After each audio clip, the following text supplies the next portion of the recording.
The morning sun peeked through the clouds as May stood outside the towering stone building of Westlake Academy of Music. Her heart pounded so hard she could feel it in her fingertips. The same fingertips that would soon touch the keys of a real concert piano for the first time in her life. She clutched her worn backpack strapped tighter, feeling the small tear near the zipper that she had mended 3 times already. Around her, students flowed into the building like they belonged there, and they did. They carried expensive instrument cases, wore clothes that looked new, and walked with the easy confidence of people who had never questioned their place in the world. May tried to make herself smaller as she followed them inside. The scholarship letter folded and refolded so many times it had started to tear along the creases inside her pocket. "This is where you belong now," she whispered to herself, repeating the words her grandmother had told her that morning. But the magnificent entrance hall with its gleaming marble floor and walls covered in photos of famous musicians made her feel like an uninvited guest. A tall woman with steel gray hair pulled into a tight bun approached the gathering students. "Welcome to Orientation Day at Westlake Academy. I am Professor Lin, head of the piano department." Her voice carried across the room without effort. "Today you will meet your instructors, tour our facilities, and will assess your current skill levels." May's stomach twisted into a tight knot. She hadn't planned on playing today. The old upright piano at her grandmother's house, with its slightly out-of-tune keys and sticky pedals, was nothing like the instruments here.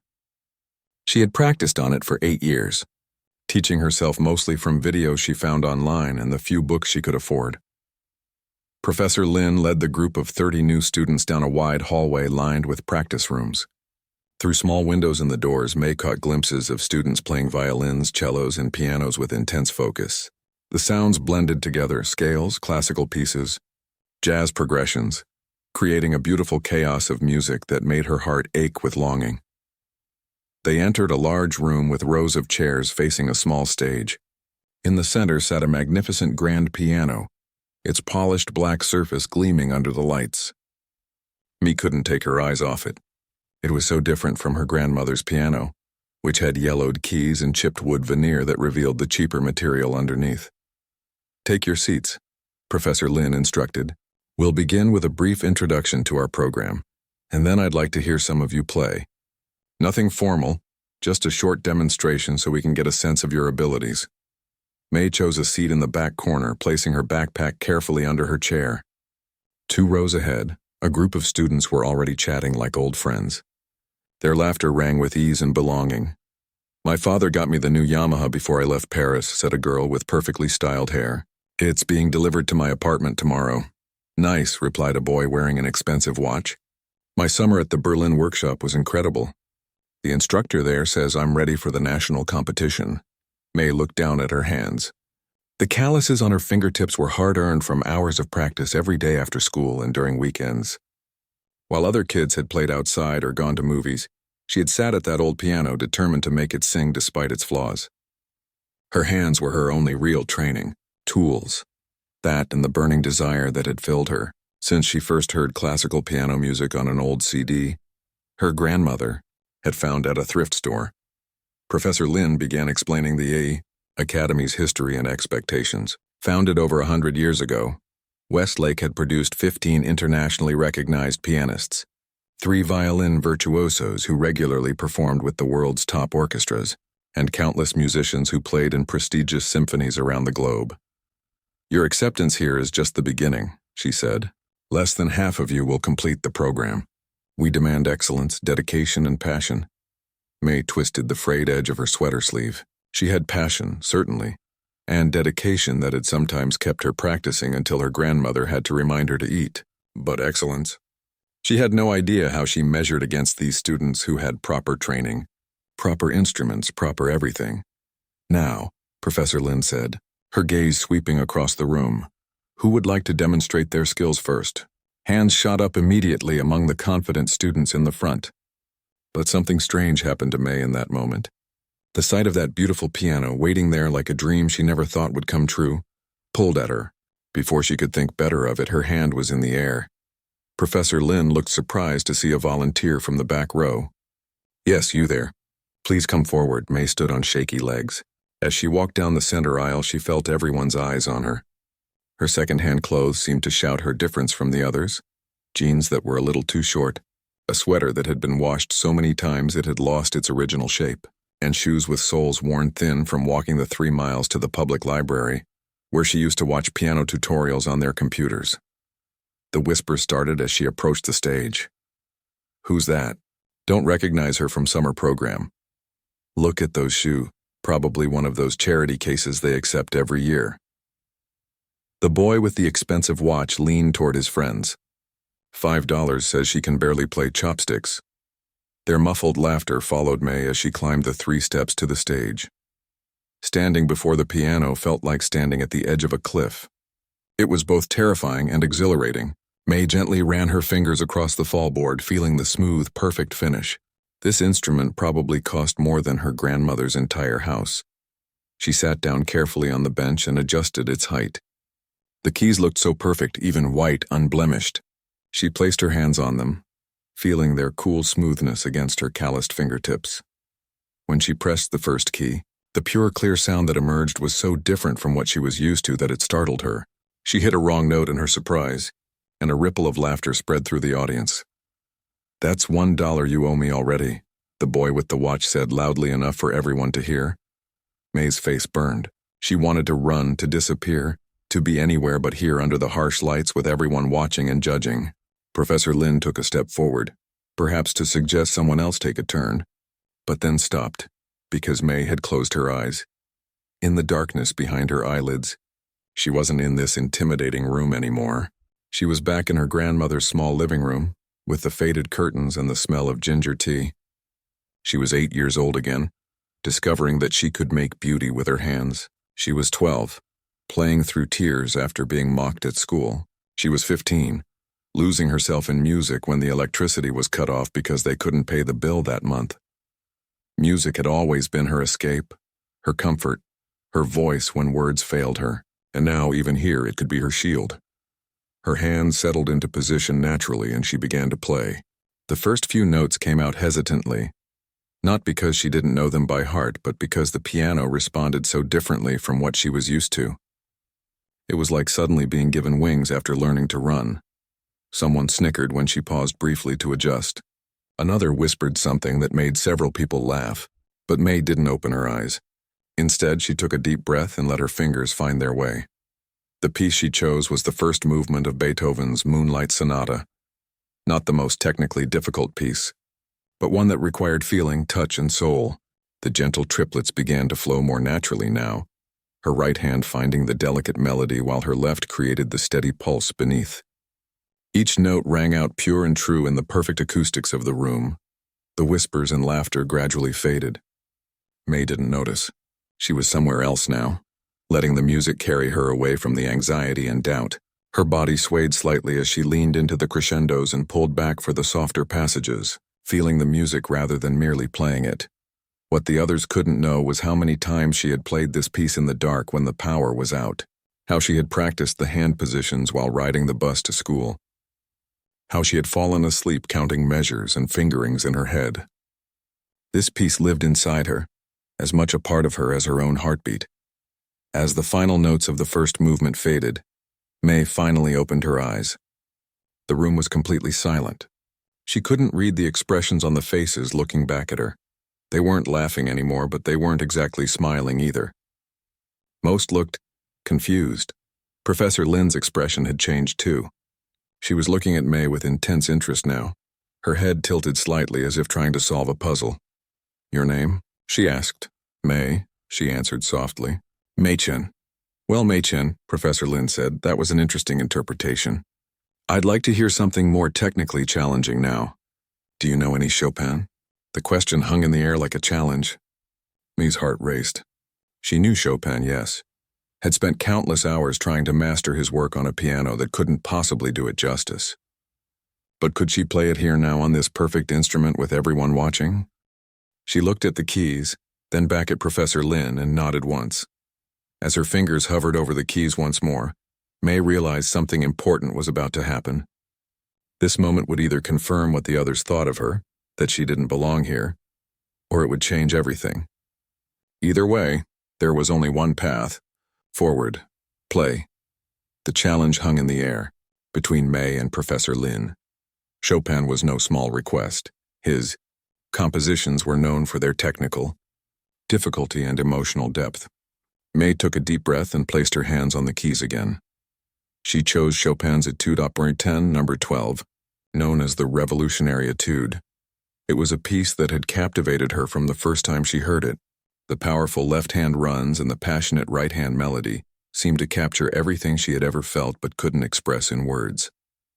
As she began to play the dramatic opening chords, she heard someone in the front row whisper loudly, "No way she can handle this." The boy with the expensive watch, May now noticed his name tag read Zach, leaned back in his chair with his arms crossed, a smirk still playing on his lips. The perfectly styled girl beside him rolled her eyes as if this was all a waste of her precious time. May's left hand stumbled slightly on the rapid ascending scale, the unfamiliar touch of the keys still throwing her off balance. A few snickers rippled through the audience. Her cheeks burned with embarrassment, but she forced herself to continue. "This is pathetic," Zach said, not even bothering to lower his voice now. Someone should stop her before she ruins a perfectly good Chopin. The girl next to him laughed. Maybe she should stick to Twinkle, Twinkle, Little Star. More laughter joined in, no longer hidden behind hands or disguised as coughs. It swelled into the space between notes, making May's fingers grow heavier with each measure. A wrong note here, a missed rhythm there. Each mistake fed the growing amusement of her audience. Professor Lin frowned but didn't intervene. Her eyes remained fixed on May's hands, watching, assessing. This, May realized with a sinking heart, was also part of the test. Could she handle pressure? Could she perform through distraction? Could she recover from mistakes? Right now, the answer appeared to be no. The beautiful melody that lived so clearly in her head couldn't seem to find its way out through her trembling fingers. The magnificent piano that had at first seemed like a dream now felt like an enemy, exposing every flaw in her self-taught technique. "I told you these scholarship students just dragged down the level," Zach said to his growing circle of supporters. "My private instructor would never accept this kind of playing." May's vision blurred with unshed tears. The notes on the page, which she'd memorized from a tattered book she had found at a library sale, seemed to swim before her eyes. Her left hand crashed into a dissonant chord and the room erupted in open laughter. "Enough," someone called out. "My ears can't take any more." May wanted the floor to open up and swallow her whole. This was worse than any nightmare she could have imagined. All those years of practice, all those dreams of playing on a real stage, all those nights spent watching videos of the great pianists and trying to imitate their hand positions, all of it seemed foolish now. Who was she to think she belonged here among these polished, properly trained musicians? Her hands froze above the keys. The piece remained unfinished, hanging awkwardly in the air like a question no one wanted to answer. The silence that followed was somehow worse than the laughter. At least laughter had filled the space. This silence was just emptiness. Professor Lin stepped forward, her face unreadable. "Thank you, Miss Chen, that will be—" "Wait." The voice came from the back of the room. An older man with silver-streaked hair and kind eyes had entered quietly during her performance. He wore a simple black sweater with no name tag or identification, but the sudden straightening of Professor Lin's posture told May he must be someone important. "Let her finish," he said simply. "Director Huang," Professor Lin acknowledged with a slight bow of her head. "I'm not sure that's necessary. We have many students to hear today, and I'd like to hear the end of the piece." His tone was gentle but left no room for argument. Zach and his friends exchanged glances. The laughter had died instantly at the director's appearance. May sat frozen on the bench, her hands still hovering uselessly above the keys, her mind blank with panic. Director Huang walked slowly down the center aisle. The students parted for him like water. When he reached the stage, he climbed the steps with unhurried movements and stood beside the piano. "Music is not about perfection, Miss Chen," he said quietly, so only she could hear. "It's about heart. Start again." "I can't," she whispered. "Everyone's watching." "Yes," he agreed. "They are. But you're not playing for them. You're playing for the music itself. It deserves to be heard even imperfectly."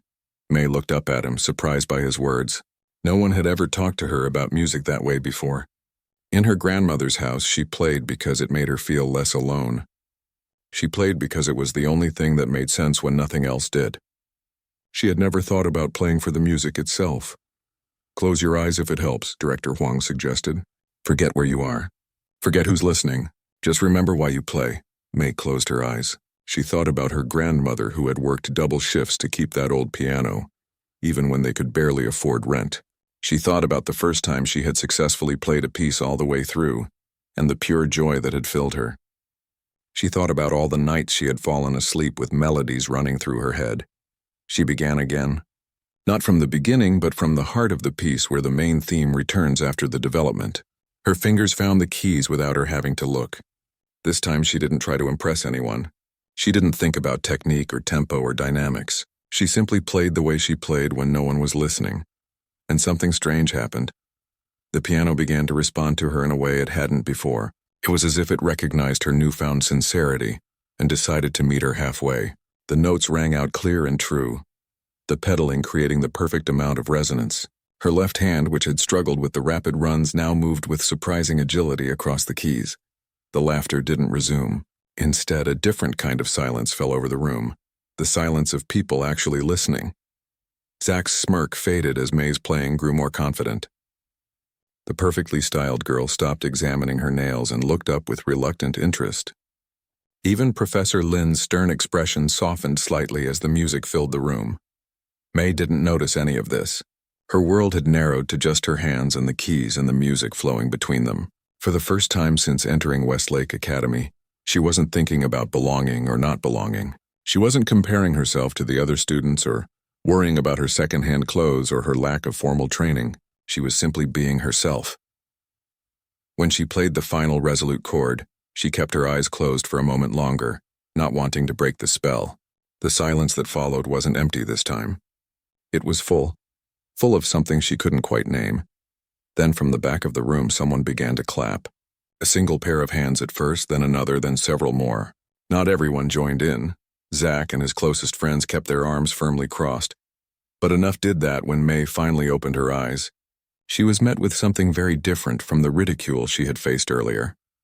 It wasn't a standing ovation. It wasn't universal approval. But it was acknowledgement. Acknowledgement that perhaps there was more to this scholarship student than they had initially assumed. Director Huang nodded slightly, the barest hint of a smile touching his lips. "You have much to learn about technique, Miss Chen," he said. "But you already understand something many trained musicians never grasp." "What's that?" she asked, her voice barely above a whisper. "That music isn't created in the fingers. It's created in the heart."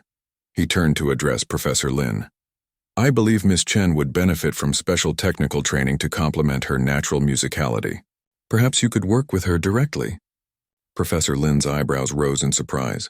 Private lessons with the head of the piano department were rare, especially for first-year students. "Of course, Director," she said after a moment's hesitation. "If you think it would be valuable." "I do." He looked back at May. "That is, if you're willing to work harder than you've ever worked before." May nodded, still trying to process what was happening. "Yes, sir." "Good." He addressed the entire room now. "Let that be a lesson to all of you. Technical prowess without emotion is just exercise. Emotion without technique is just feeling. Music requires both." He gestured for May to return to her seat. "Please continue with the orientations, Professor Lin." As May walked back down the aisle to her seat in the corner, she felt the weight of stares following her, some curious, some resentful, some thoughtful. Zach made a point of looking away when she passed, but the girl beside him watched her with a slightly furrowed brow, as if trying to solve a puzzle. May sat down and pulled her worn backpack onto her lap, hugging it to her chest. Her heart was still racing, her mind replaying what had just happened. She had been ridiculed, yes. She had made mistakes, yes. But she had also, in some small way, been heard. And for a girl who had spent most of her life feeling invisible, being heard, truly heard, was something entirely new. The next 2 weeks passed in a blur for May. Classes began in earnest, and she quickly discovered just how far behind she truly was. Music theory terms that other students tossed around casually, diminished sevenths, Neapolitan sixths, and harmonic modulation, might as well have been a foreign language. Her sight-reading skills, developed through trial and error rather than proper instruction, were painfully slow compared to her classmates. Even her posture at the piano needed complete retraining. According to Professor Lin, "Your wrists are too low," Professor Lin would say during their private sessions. "Your fingers need to be more curved. Your shoulders are tense. Your breathing is shallow." Every Wednesday afternoon and Saturday morning, May worked with Professor Lin in a small practice room with 2 grand pianos. The sessions were grueling. Professor Lin was not unkind, but she was relentlessly demanding. Nothing less than excellence was acceptable, and May quickly learned that what had passed for good enough in her grandmother's living room fell far short of Westlake standards. "Again," Professor Lin would say after May played a particularly difficult passage, "and this time feel the music from your core, not just your fingers." May would try again and again and again until her hands ached and her back screamed from maintaining the proper posture. Sometimes she left these sessions fighting back tears of frustration. Other times, when she managed to satisfy Professor Lin's exacting standards even briefly, she floated on a cloud of accomplishment that carried her through the rest of the day. Between classes and private lessons, May practiced obsessively. She was always the first student to arrive at the practice rooms in the morning, and often the last to leave at night. The security guard, a kind-faced older man named Mr. Wu, started bringing her cups of tea during his evening rounds. "You work harder than anyone," he told her one night. "My daughter was like you, always the first to arrive, last to leave. She plays with the National Symphony now." Those small words of encouragement kept May going on the hardest days, when the gulf between her abilities and those of her classmates seemed impossibly wide. She clung to Director Huang's words about music coming from the heart, even as she struggled to master the technical skills her peers had been developing for years. Zach and his friends hadn't forgotten their initial assessment of her. They took every opportunity to remind May of her outsider status, whispering when she walked into classrooms, suddenly switching to English when she approached their lunch table, knowing her English wasn't as strong as theirs, asking her seemingly innocent questions about famous pianists just to watch her stumble over names she'd only read in books and never heard pronounced properly. "Did you hear her in theory class?" Zach asked loudly as May passed his group in the hallway. She didn't even know what a Picardy third was. "My teacher covered that when I was 8. His friends laughed, and the perfectly styled girl, whose name May had learned was Ling, added, "Charity cases always catch up eventually, or they drop out. Winter break usually separates the real musicians from the hobbyists." May kept her head down and walked faster. Winter break was still months away, but the upcoming fall showcase was only weeks off. Every student would perform, and rumors circulated that scouts from major competitions and even recording companies sometimes attended these showcases to spot rising talent. Professor Lin had assigned May a piece that terrified her, Rachmaninoff's Prelude in C-sharp minor. It was famous for its thunderous middle section and the technical demands it placed on the performer. When Professor Lin first suggested it, May had stared at the sheet music in horror. "I can't possibly play this," she'd said. "Not today, no," Professor Lin had agreed. "But in 3 weeks? Yes, you can." May wasn't so sure. The piece required handspans wider than hers naturally stretched and a physical power she wasn't sure she possessed. But Professor Lin insisted it was the perfect piece to showcase both her growing technical skills and the emotional depth that Director Huang had noticed. So May practiced. Her fingers ached constantly now. She developed calluses on top of calluses. She dreamed of the piece at night, her fingers twitching against her blanket as she slept. She played it in her head while walking between classes, while eating meals, while showering. The music became her constant companion. 2 days before the showcase, disaster struck. May woke with a fever, her throat raw and her head pounding. The campus doctor diagnosed a severe flu and ordered bed rest. "But the showcase," May protested weakly. "You need to recover," the doctor said firmly. "Your health comes first." May spent a miserable day in her small dormitory room, drifting in and out of feverish sleep. Every time she woke, she tried to practice mentally, visualizing her hands on the keyboard going through the Rachmaninoff measure by measure. But the fever made her thoughts muddy, and the notes kept slipping away from her like fish in a stream. By the morning of the showcase, her fever had broken, but she felt hollowed out, as if someone had scooped away her insides and left just a shell behind. Professor Lin visited her room, took one look at her pale face, and shook her head. Perhaps we should withdraw you from tonight's program, she suggested, her voice gentler than May had ever heard it. There will be other showcases. No, May said, pushing herself up against her pillows. I've worked too hard. I need to play. Professor Lin studied her for a long moment, then nodded. Rest today. Come to the hall 1 hour before the program starts. We'll see how you feel then. The day passed with excruciating slowness. May sipped the herbal tea her grandmother had taught her to make when sick, and tried to conserve every bit of energy. By late afternoon she felt stronger. Not well exactly, but no longer at death's door.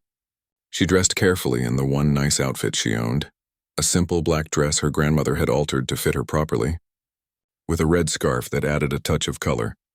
When she arrived at the concert hall, the backstage area was already buzzing with nervous energy. Students paced, played silent keyboards on their laps, shook out tense hands, and engaged in personal pre-performance rituals.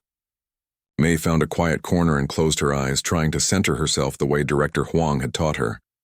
Nervous charity case? Zach's voice broke into her meditation. I'd be terrified if I were you. Rachmaninoff with a week of proper training? That should be entertaining. May opened her eyes. Zach stood before her in an impeccably tailored suit, looking every inch the polished performer. Behind him, Ling adjusted her sparkling hair clip, her designer dress catching the light with each movement. I'm not here to entertain you, May said quietly. I'm here to play music. Zach raised an eyebrow, clearly surprised by her response. Before he could reply, Professor Lin appeared. Places everyone. Zach, you're fourth in the program. May, you're just before intermission. Ling, you're opening the second half. As the showcase began and the first performers took the stage, May remained in her corner, eyes closed, fingers moving silently in her lap. She could feel the lingering weakness from her illness, the slight tremble in her hands that hadn't been there before. But underneath the physical fatigue was something else, a strange calmness that seemed to radiate from her center. She listened as Zach performed a technically flawless Liszt piece. The audience applauded enthusiastically, and he returned backstage with a self-satisfied smile. Beat that, he whispered as he passed May. When her turn came, May walked onto the stage with measured steps. The concert hall was larger than she had expected, filled with faculty, students, and guests. The lights felt hot on her face, and for a moment, a wave of dizziness passed over her. She gripped the edge of the piano to steady herself. From the front row, Professor Lin watched with concern. Beside her sat Director Huang, his expression unreadable. May caught his eye, and he gave her a small nod as if to say, "Remember why you play?" May sat at the piano and placed her hands on the cool keys. The silence of the hall pressed against her ears. She took a deep breath, feeling the weakness in her body, knowing she didn't have the physical strength she'd had during rehearsals. For a moment, doubt threatened to overwhelm her. Then she remembered her grandmother's tiny living room, the sound of rain on the tin roof, the joy of discovering a new piece of music. She remembered why she played, not for grades or approval or to prove herself to people like Zach, but because music gave voice to something inside her that couldn't be expressed any other. She began to play the opening chords of the Rachmaninoff, those famous bell-like tolls that sounded like fate knocking at the door. Her illness had weakened her body, but it had also stripped away something else, her fear. Too exhausted to be nervous, too drained to worry about impressing anyone, she simply played from her heart. And as she played, something remarkable happened.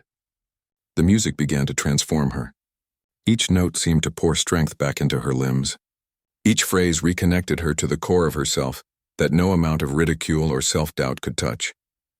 By the time she reached the thunderous middle section, she was no longer aware of her body's weakness or the audience or anything except the music itself. Her hands, which had trembled earlier, now moved with a certainty that surprised even her. The massive chords resonated through the hall with unexpected power. The delicate passages sang with a clarity that seemed to stop time. She was no longer playing the piano. She and the piano were creating something together, something greater than either could produce alone. When she finished, there was a moment of complete silence, that magical pause between the final note and the audience's reaction that every performer knows. In that silence, May knew something had changed, not just in how others saw her, but in how she saw herself. Then the applause began. The applause washed over May like a warm wave. It wasn't just polite clapping, it was genuine appreciation, with some people even rising from their seats. Through her exhaustion, she managed a small bow before making her way backstage on shaky legs. Professor Lin met her halfway, a steadying hand on her elbow. "You should sit down," she said, guiding May to a chair in the wings. "That fever hasn't fully left you yet." May nodded, suddenly too tired to speak. The adrenaline that had carried her through the performance was fading fast, leaving her drained and lightheaded. She closed her eyes, vaguely aware of the continued applause from the hall. "Drink this."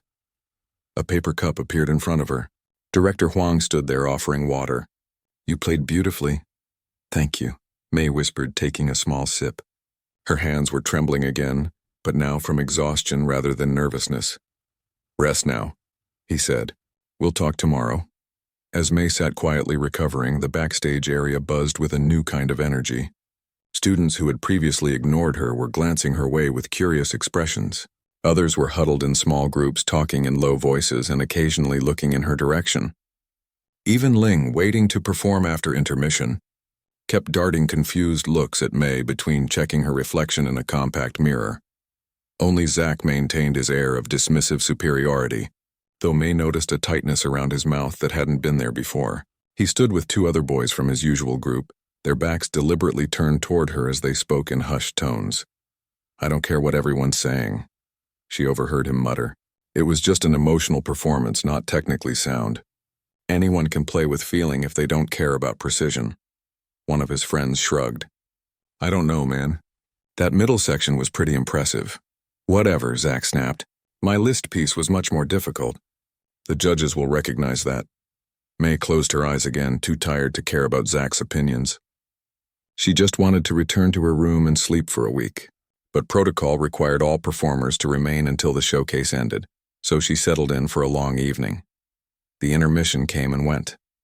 Ling performed a delicate Debussy piece that showcased her technical precision, though May thought it lacked the emotional resonance the composer intended. Other students played their selections, some brilliantly, some adequately, a few nervously making mistakes under pressure. May listened to them all, fighting to stay awake despite her exhaustion. When the showcase finally ended, May stood on wobbly legs, ready to slip away quietly. But her path to the exit was suddenly blocked by a small crowd of students and faculty members. "There she is," someone said. A woman May didn't recognize stepped forward. She wore an elegant pantsuit and carried herself with quiet authority. "Miss Chen, I'm Professor Wang from the National Conservatory. Your Rachmaninoff was extraordinary. I'd like to speak with you about an upcoming competition." Before May could respond, another person pressed forward. A tall man with glasses. "Jun Wang, always trying to poach the best students," he said good-naturedly. "Miss Chen, I represent the Pacific International Piano Competition. We'd be honored if you'd consider applying." More people joined the circle, introducing themselves, offering cards, mentioning competitions and opportunities May had only dreamed about. Her foggy brain couldn't process all the names and titles. Professor Lin appeared at her side again, somehow sensing her overwhelm. "I think Miss Chen needs rest after her illness," she announced firmly. "Perhaps you could all contact her through the academy offices tomorrow." The crowd reluctantly dispersed, but not before several more business cards were pressed into May's hands. As Professor Lin guided her toward the exit, May noticed Zach standing against the wall, his face unreadable as he watched the scene unfold. "What just happened?" May asked once they were in the quiet hallway outside. Professor Lin's lips curved in a rare smile. "You've been noticed," she said simply. "Get some rest. Tomorrow will be busy." May didn't fully understand what that meant until the following day, when she arrived at her first class to find people whispering and staring as she entered. Not the usual mocking whispers, but something different, almost reverential. A girl she barely knew offered her a seat. Another asked if she could borrow May's notes sometime. During lunch, as May sat alone at her usual corner table, a group of second-year students approached. "Mind if we join you?" asked a tall boy with friendly eyes. "I'm Tao. That was some performance last night." May nodded, surprised but pleased by the company. As they ate, the students asked her questions about her background, her training, how long she'd been playing. "So you're mostly self-taught?" Tao asked, eyes widening when May explained her grandmother's old piano and her reliance on library books and online videos. "That's incredible. Most of us have had private lessons since we were 5. Is it true what they're saying? Asked a quiet girl named Hui. That you're the mystery winner from last year's Young Artist competition? May nearly choked on her water. What? No, I've never entered a competition before coming to Westlake. The students exchanged glances. But someone said, Hui began. Someone is making things up, May interrupted gently. Trust me, I would know if I'd won a competition. The rumors didn't stop there. Throughout the day, May heard increasingly elaborate stories about her supposed background. She had studied secretly with a famous Russian maestro. She was a child prodigy who had burned out and disappeared from the concert circuit. She was related to a legendary pianist and had inherited his talent. Each story was more ridiculous than the last, but no matter how many times May denied them, new ones sprouted in their place. It was as if people couldn't accept the simple truth, that an ordinary girl from a poor family could play with such depth of feeling without some secret, extraordinary past. By late afternoon, May was exhausted from fielding questions and correcting misconceptions. She headed to her scheduled lesson with Professor Lin, hoping for a normal hour of instruction instead of more strange attention. But when she arrived at the practice room, Professor Lin wasn't alone. Director Huang sat in a chair by the window, and beside him was the woman from last night, Professor Wang from the National Conservatory. Ah, May, Professor Lin said. Please sit down. We have something important to discuss with you. May perched nervously on the edge of a chair, hands folded in her lap. Did I do something wrong? Director Huang laughed softly. Quite the opposite. Professor Wang has a proposition for you. Professor Wang leaned forward. Miss Chen, your performance last night showed remarkable talent. Raw, yes, and in need of technical refinement, but with an emotional intelligence that can't be taught. The National Conservatory would like to offer you a special scholarship for next year's program. May blinked in confusion. But I just started here at Westlake. This would be in addition to your studies here, Professor Lin explained. A summer intensive program followed by weekend master classes throughout the next academic year. But May's mind raced. I can't afford full scholarship, Professor Wang said firmly, including housing and meals. We only ask that you perform at our annual donor concert. Director Huang nodded encouragingly. It's an exceptional opportunity, May. One that could open many doors for your future. May sat in stunned silence. Just weeks ago, she had been practicing on an out-of-tune piano in her grandmother's living room, dreaming of someday playing for an audience beyond the occasional neighbor. Now people were talking about competitions, scholarships, and donor concerts as if these things were normal parts of her life. I don't understand, she said finally. Why me? There are other students here with better technique, more training. Technique can be taught, Professor Wang interrupted. What you have, that connection to the emotional heart of the music, that's much rarer. We've arranged for you to use practice room 7 exclusively for the rest of the semester, Professor Lin added. You'll need dedicated space to prepare, both for your Westlake studies and for the preliminary work Professor Wang will assign. May's head was spinning. Practice room 7 was one of the largest, with the newest Steinway grand piano. No first-year student had ever been given exclusive use of a practice room before. As if reading her thoughts, Director Huang said gently, You've earned this. May, not through privilege or connections, but through genuine talent and hard work. Don't let anyone tell you otherwise. Later that day, as May walked to her new practice room, key clutched tightly in her hand, she passed Zach and his friends in the hallway.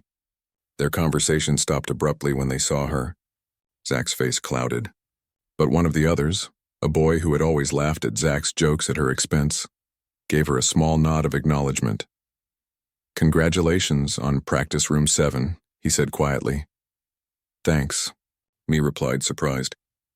Zach scowled and walked away, but Ling lingered behind.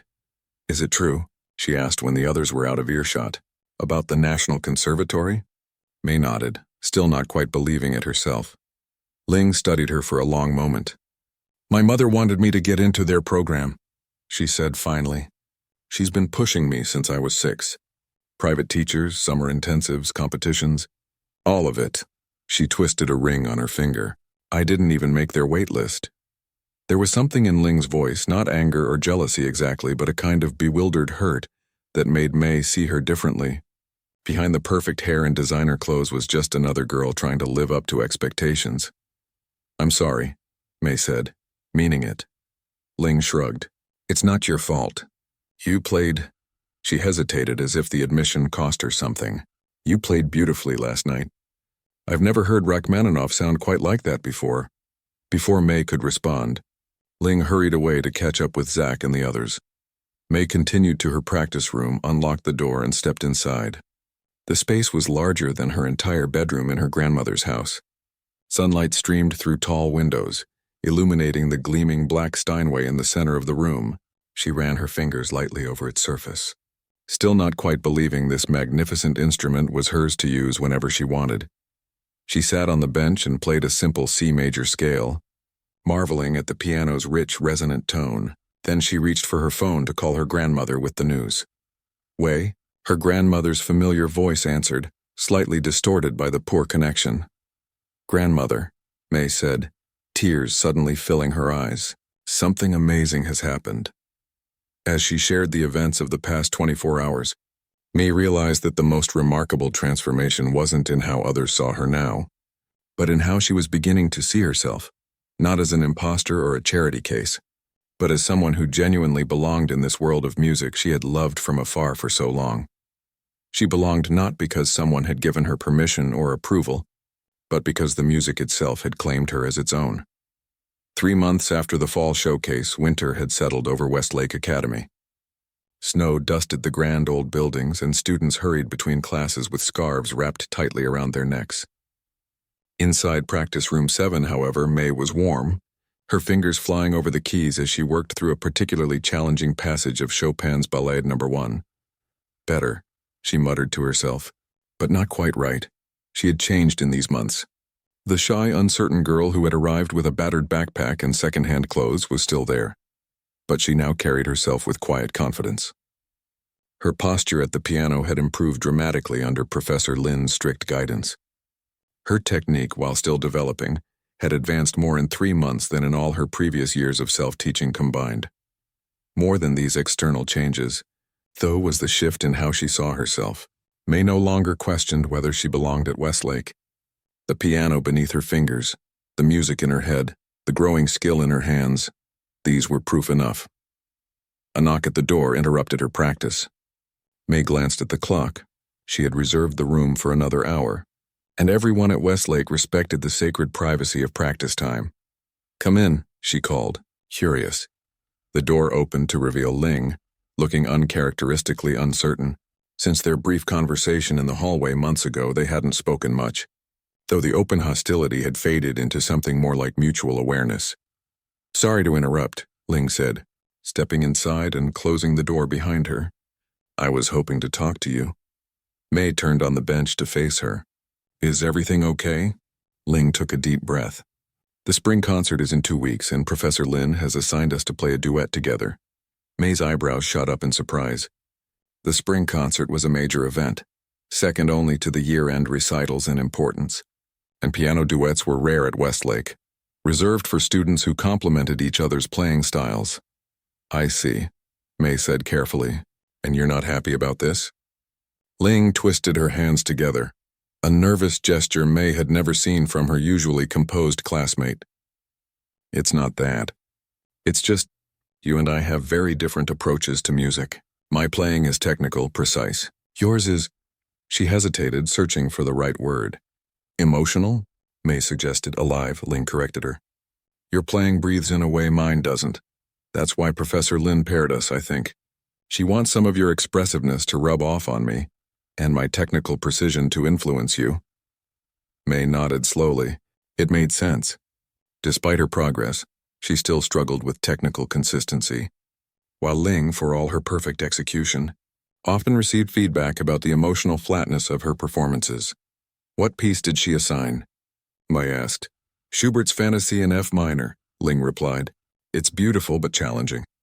The players need to be perfectly in sync while maintaining their individual voices. May knew the piece, a haunting, complex work that moved between melancholy and hope, darkness and light. She had listened to recordings of it but never imagined playing it herself. When can we start practicing? She asked. Ling looked relieved. You're willing to work with me? Even after everything? May thought about the mocking laughter on her first day. the whispered comments in the hallways, the deliberate exclusion from study groups. Then she thought about her grandmother's words. Music isn't about the musician. May, it's about the gift you give to listeners. The music matters more than our history, she said simply. Over the next 2 weeks, May and Ling spent hours each day working on the Schubert duet. At first, their practices were strictly professional, focusing only on the notes, the timing, the technical challenges of 4 hands playing as one.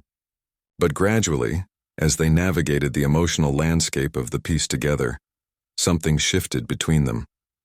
My mother started me on piano when I was 4, Ling shared during a break one afternoon. I never had a choice about playing. It was just expected. Do you enjoy it? May asked, genuinely curious.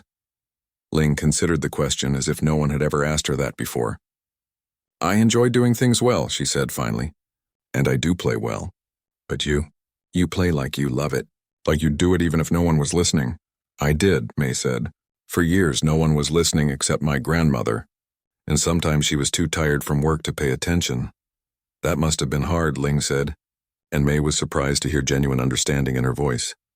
Sometimes, May admitted, but the music itself was always enough. These conversations continued as they practiced, small glimpses into each other's lives, motivations, fears. May learned that beneath Ling's polished exterior was enormous pressure to succeed, to justify her parents' significant investment in her musical education. Ling discovered that behind May's emotional playing was years of longing for opportunities she could only dream about, a hunger that had fueled her dedication. Slowly, their playing began to merge, May's expressiveness adding warmth to Ling's precision, Ling's technical discipline bringing structure to May's emotional approach. The piece began to take shape not as 2 separate parts but as a unified whole. Even Zach noticed the change. You 2 actually sound good together, he commented grudgingly after overhearing them practice. Coming from him, it was high praise. The night of the spring concert arrived with all its attendant nervous energy. The concert hall was filled to capacity, faculty, students, families, and visitors from other music schools. May peeked through the curtains and immediately wished she hadn't. So many people, so many expectations. Nervous? Ling asked, appearing beside her in a midnight blue concert dress that perfectly complemented May's simpler burgundy one, a gift from Professor Wong for her upcoming appearance at the National Acre Conservatory donor event. Terrified, May admitted. Me too, Ling confessed. But we've practiced more than anyone else. We know this piece inside out. It's not just that, May said. 3 months ago, most people here thought I didn't belong. Some probably still think that. What if they're right? Ling surprised her by taking her hand and squeezing it firmly. They're wrong. You belong here more than most of us. You're here because of your talent and hard work, not because your parents could afford the best teachers or the right connections. Before May could respond, Professor Lin approached. You're on in 5 minutes. Are you ready? They nodded, and Professor Lin gave them a rare smile. This pairing was a risk, but I believe it will be rewarding. Remember what we discussed about the emotional arc of the piece. As she walked away, May and Ling exchanged glances. What did she mean, a risk? May asked. Ling hesitated. Probably that we started as, well, not exactly friends. That's putting it mildly, May said with a small smile. I was awful to you, Ling acknowledged quietly. I thought you didn't deserve to be here. I was wrong, and I'm sorry. The simple apology, delivered minutes before they were to perform together, loosened something tight in May's chest. Thank you for saying that. Places everyone, the stage manager called. As they walked onto the stage together, the bright lights momentarily blinding them, May felt a strange sense of completion. From that first day when she had faced ridicule at the piano to this moment of shared creativity with a former adversary, it was a journey she could never have imagined.